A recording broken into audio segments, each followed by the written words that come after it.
अब आपको हम ये बताते हैं कि ये वायरस कैसे दुनिया भर के लोगों का सिर्फ जीवन ही नहीं बल्कि उनसे उनकी दौलत भी छीन रहा है।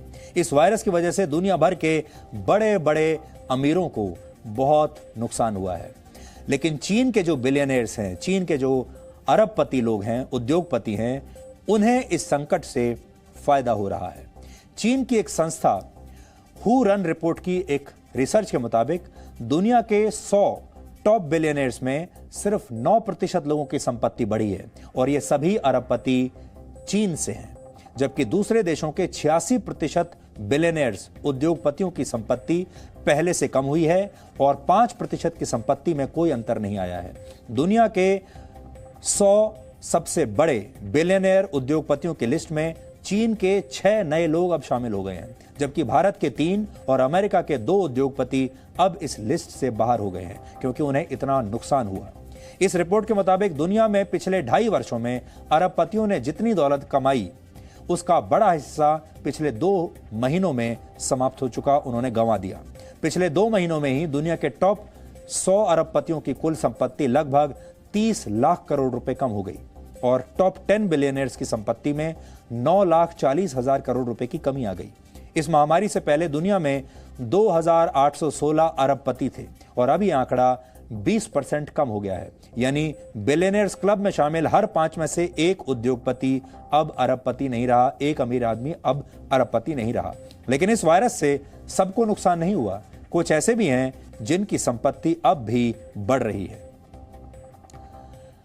जूम कंपनी के संस्थापक एरिक युआन की कुल संपत्ति 26,000 करोड़ रुपए बढ़ गई है।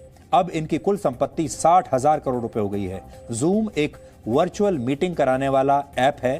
कोरोना संकट के समय वर्क फ्रॉम होम करने वाले बहुत सारे प्रोफेशनल्स के बीच इस ऐप का इस्तेमाल बहुत तेजी से बढ़ा है, आपने भी देखा होगा।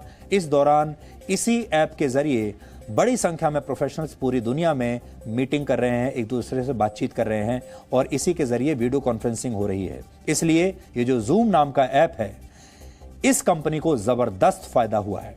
इसी तरह वेंटिलेटर बनाने वाली एक कंपनी माइंडरे के संस्थापक एलेक्स सू की दौलत 26% बढ़कर 1 लाख करोड़ रुपए हो गई है और सिर्फ 2 महीनों में ही इनकी संपत्ति इतनी ज्यादा बढ़ी है। माइंडरे कंपनी कोरोना वायरस के संक्रमित मरीजों के इलाज में मदद करने वाले वेंटिलेटर्स बनाती है। ये दोनों ही उद्योगपति जो हमने आपको बताए हैं चीन के हैं। सबसे ज्यादा मुनाफा चीन के एक और उद्योगपति लियू योंगहाउ को हुआ है। इनकी कंपनी पोर्क यानी सुअर के मांस का निर्यात करती है। इनकी दौलत पिछले 2 महीनों में 20% बढ़कर 1,13,000 करोड़ रुपए तक पहुंच गई। चीन में पोर्क की डिमांड बढ़ने की वजह से इनकी संपत्ति इस महामारी की शुरुआत होने से पहले ही बढ़ गई थी। चीन में पोर्क के बिजनेस में शामिल एक और उद्योगपति क्विन येंगलिन की संपत्ति भी 16% बढ़कर 1,66,000 करोड़ हो गई। ऐसा लग रहा है मानो चीन के उद्योगपतियों को कोरोना संकट के बाद कुबेर का खजाना मिल गया है। इस महामारी की शुरुआत के बाद सबसे ज्यादा नुकसान बर्नार्ड आर्नोल्ट को हुआ है, जिनकी कंपनी LVMH लग्जरी आइटम्स बनाती है। इनकी संपत्ति 2,25,000 करोड़ रुपए कम हो गई है, यानी हर घंटे इन्हें 150 करोड़ रुपए का नुकसान हो रहा है। हर घंटे 150 करोड़ का नुकसान। अमेजॉन कंपनी के संस्थापक जेफ बेजोस को 68,000 करोड़ रुपए का नुकसान हुआ है, लेकिन वो 9,80,000 करोड़ रुपए की संपत्ति के साथ अब भी दुनिया के सबसे अमीर व्यक्ति हैं। हमारे देश भारत में भी इस आर्थिक नुकसान का असर दिखाई दे रहा है। पिछले 2 महीनों में भारत के सबसे अमीर इंसान, सबसे अमीर उद्योगपति मुकेश अंबानी की संपत्ति में 1,33,000 करोड़ रुपए की कमी आई है। संपत्ति में 28% की कमी के बाद अब मुकेश अंबानी दुनिया के 17वें सबसे अमीर व्यक्ति हैं। इससे पहले वो 9वें नंबर पर थे। भारत के एक और बिलियनर रितेश अग्रवाल की कंपनी ओयो के बाजार मूल्य में 30,000 करोड़ की कमी आ गई है और अब यह कंपनी 45,000 करोड़ रुपए की रह गई। 26 वर्ष के रितेश अग्रवाल ओयो के संस्थापक हैं और इसी वर्ष उन्हें दुनिया का दूसरा सबसे युवा बिलियनर घोषित किया गया था, लेकिन अब उनकी संपत्ति बहुत कम हो गई। भारत में एक बिलियनर ऐसे भी हैं जिन्हें इस आर्थिक संकट के दौरान फायदा हुआ है और उनका नाम है राधा कृष्ण दमानी।